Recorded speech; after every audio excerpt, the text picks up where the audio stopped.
Hi, my name is John Adams. It's a quick talk about microphones and how they were invented, how they should be used, and how you can use them to get your word out to the rest of the world.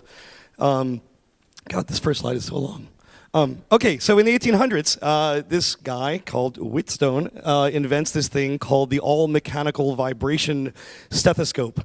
And this thing is basically a tube you stick in your ears and put up the patient's chest, and you can listen. It's an early amplifier. And later, the concept is refined by a man named Hughes. And Hughes invents this thing called the carbon microphone.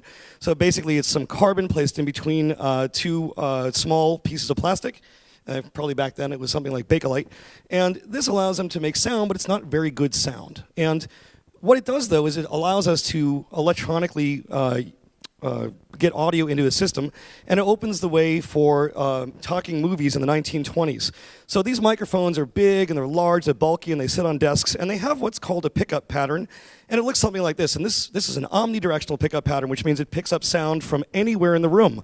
So like the microphone I have right now is called a cardioid. If I turn it around, you won't be able to hear me at all because that's the way the microphone works. It only picks up in the front. And it takes a long time to sort of refine how microphones pick up and get sound. In the 1930s, a microphone comes out called the figure 8. It picks up sound in the front and in the back. And the Shure brothers, who are the same people who invented the microphone I'm using right now, they do this by having two capsules which cancel each other out. It's basic physics.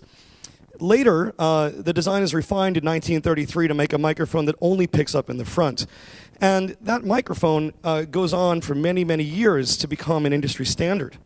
In 1937, you may have actually seen this microphone on the David Letterman show. This is the 77A manufactured by RCA.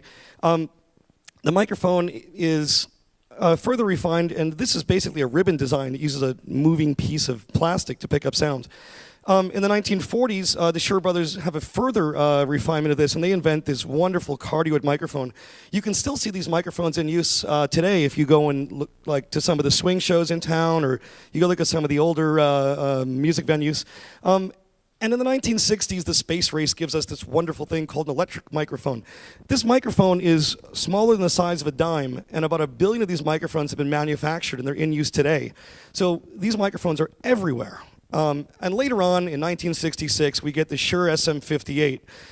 The microphone I have here looks like a Beta 52A. This is a refinement of that microphone, hypercardioid, a little bit better. But this microphone's everywhere. You've found millions of these. Any stage you end up on, you're going to see that microphone. So how do we use these things? First thing is, don't be shy. You know, the microphone is something that is designed to amplify your voice and get your word out there. And the position and how you use the microphone affects things. You know, voices come out of your head. They don't really come out of your chest, which is how a lot of people in the industry use microphones when they haven't seen a microphone before. There is no mouth in your chest. The mouth is up here. Okay, so if I'm your CEO and I'm talking like this, it's going to be a really bad meeting.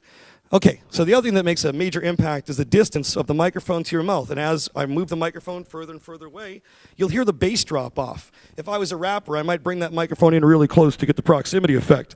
And what that does is it boosts all the lower frequencies because a microphone capsule is moving. So that makes a major difference in the way you sound. The proximity effect changes the way bass responds. The guys in the back might have to do a little more work to roll my bass out to make my voice a bit more clear in the rest of the room. And that is one aspect of using the microphone. Another problem that can occur is people who eat the mic. The mic does not go in your mouth. I'm sure you don't want to use this mic after I've had my tongue all over it, so too late, sorry.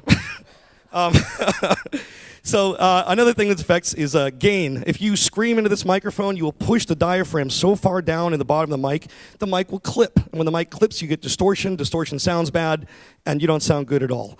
So you want to be careful with the amount of volume you put into the microphone, and also one thing you may have all heard before is the horrible squeal of feedback.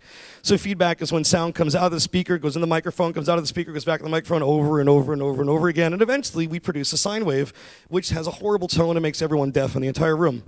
So the one thing I will say is that when you're up here, if you want to sound great, the answer is straight on and great sound. And that's about all I have. Thank you very much.